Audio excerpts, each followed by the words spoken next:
बालेन सरकारले गर्दाखेरि नेप्से मार्केट त बर्बादै भयो भन्ने न्यारेटिभ अहिले नेप्सेको मार्केटमा त्यही नै चलिरहेको छ। तर do we talk about the externalities in our video? No, हामी प्योर टेक्निकल बेसिसमा हामी कुरा गर्छौँ। अब let's start. You can see the past 2 weeksदेखि चाहिँ मार्केट टोटली डाउन ट्रेन्डमा छ। हाउएभर दिस फ्राइडे एउटा राम्रो रिभर्सलको सिग्नल दिएको जस्तो क्यान्डल, जसले चाहिँ डिमान्डबाट चाहिँ फर्केर गएको क्यान्डल बनाएको चाहिँ छ। सो डज दिस मिन अब मार्केट फर्किने लागेको हो कि मार्केट अझै तल आउँछ?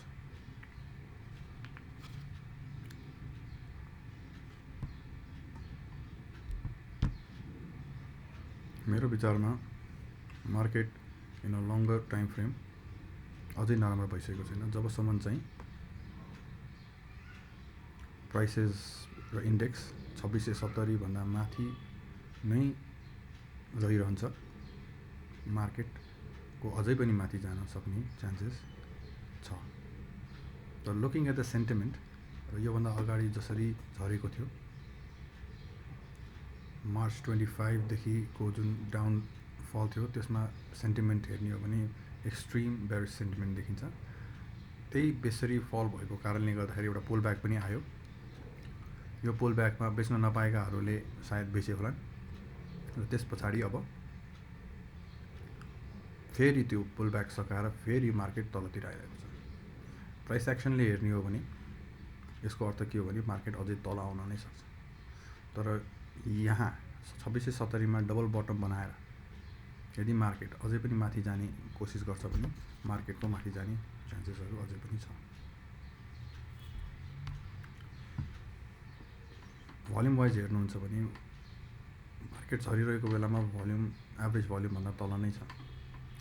यो भनेको भोल्युम बिस्तारै ड्राई आउट भइरहेको हो र तल्लो प्राइसमा चाहिँ अब सेलर्सहरू बेच्न इच्छुक नभएको पनि देखाउँछ।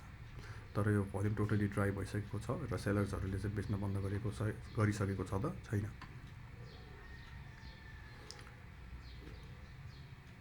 लगानीकर्ताहरूको मनमा अझै पनि डर छ। अब यो बाहेक हामी अर्को के कुरा गरौँ भन्दाखेरि सेक्टरहरूको कुरा गरौँ। सेक्टरहरूलाई हेर्दाखेरि हामीले के देख्न सक्छौँ भन्दाखेरि सबैभन्दा राम्ररी बढेको सेक्टर भनेको म्यानुफ्याक्चरिङ सेक्टर देखिन्छ। म्यानुफ्याक्चरिङ सेक्टरको प्राइस एक्सन बुलिश छ, तर यसले पनि 11,427 को लोलाई चाहिँ ब्रेक गरेर तल नै गएको छ भनेपछि यो पनि स्लोली तल आउन चाहिँ खोजिरहेको छ। ब्याङ्किङमा हेरौँ। ब्याङ्किङमा अलमोस्ट इन्डेक्स जस्तो छ, इन्डेक्सलाई नै रेप्लिकेट गर्ने खालको प्राइस एक्सन चाहिँ ब्याङ्किङ सेक्टरले बनाइरहेको देखिन्छ। त्यस पछाडि भोल्युममा हेर्नुपर्छ खास हामीले।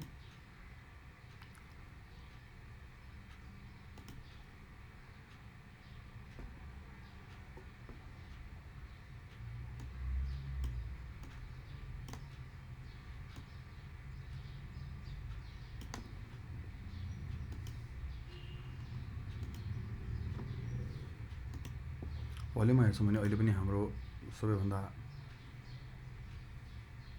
राम्रो सेक्टर भनेको हाइड्रो पावर सेक्टर नै छ।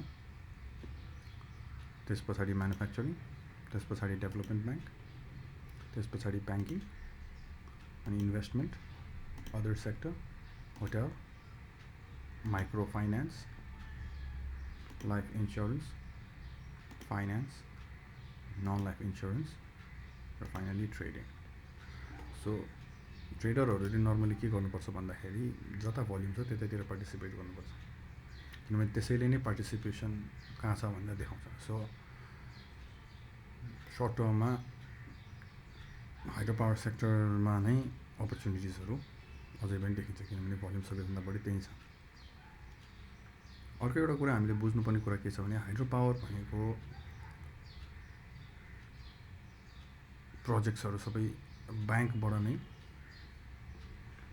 फाइनेन्स हुने भएको हुनाले र अहिले ब्याङ्कको इन्ट्रेस्ट रेट्सहरू चाहिँ कमै भएको हुनाले हाइड्रो पावरको प्रफिट्स बढेको छ, किनभने उनीहरूको फाइनेन्स कस्ट घटेको छ, रेभेन्यू अलमोस्ट उनीहरूको एउटै खालको हुन्छ, रेभेन्यूमा धेरै फ्लक्चुएसन्सहरू हुँदैन हाइड्रो पावरको। सो कस्ट घटेको कारणले गर्दाखेरि हाइड्रो पावरको नाफा बढ्छ भन्ने कारणले गर्दाखेरि नै सायद हाइड्रो पावरमा अहिले पनि सेक्टर बुलिस देखेको हुनुपर्छ।